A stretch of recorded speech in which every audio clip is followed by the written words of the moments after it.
guys, welcome back to the second episode of Healthy Bites by my channel Ethereal. Today we'll be making easy and tasty oats cookies with a dip. We need 4 bananas in total, and for the dip we'll be using 2 of them. Peel them up and chop them up in a bowl.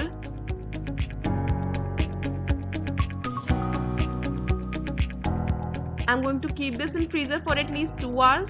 You can even keep them overnight. Preheat your oven at 180 degrees Celsius for about 15 minutes.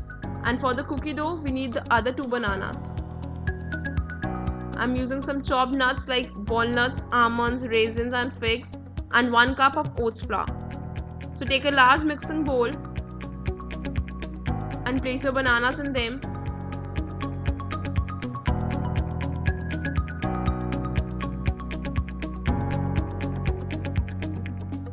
Then use a fork to mash them up till they are nicely done.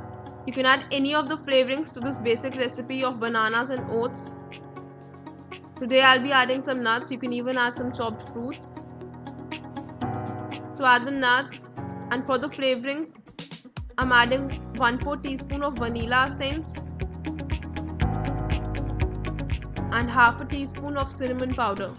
You can add all your desired flavorings. It can be cardamom or any other thing. Also add some baking powder if you want to make the cookies rise better. Mix this well and add the oats flour now. Stir it again.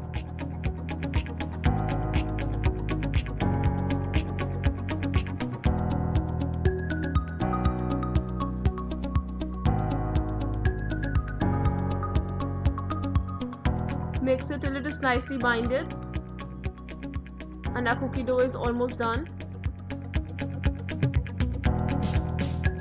Now we will keep this aside and take the cookie dish.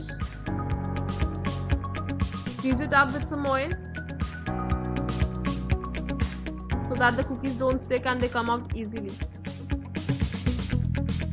Now mix the dough with your hands to bind them. Use some oil if you want. And this is how the dough will look like. This will make almost about 8 cookies. So take smaller portions and place them on the tray. And flatten them up with your hands to give them a good round shape. You can flatten as much as desired. Now this is ready to keep in oven for about 10 to 12 minutes, and do check in between. Till then we make the dip. Now take out the frozen bananas from the freezer and take a hand blender or the food processor. Place the bananas in the container and add 1 tablespoon of peanut butter. You can add all the desired flavorings to this also. I'm using 1/4 teaspoon of vanilla essence, and to give it a chocolate kick I'll add 1 teaspoon of cocoa powder. Blend this on high for about 2 minutes to make it smooth and creamy. Put this back in freezer till the cookies are done. And this is how the cookies will look like. We didn't add any sugar, all natural sweet taste, but the bananas and the nuts added a good texture. You can spread the dip over the cookies or just dig in as it is. They taste really very good and are very easy to make. So do try this and let me know in the comments below how it was. Also subscribe to my channel Ethereal to watch more videos. Thank you so much.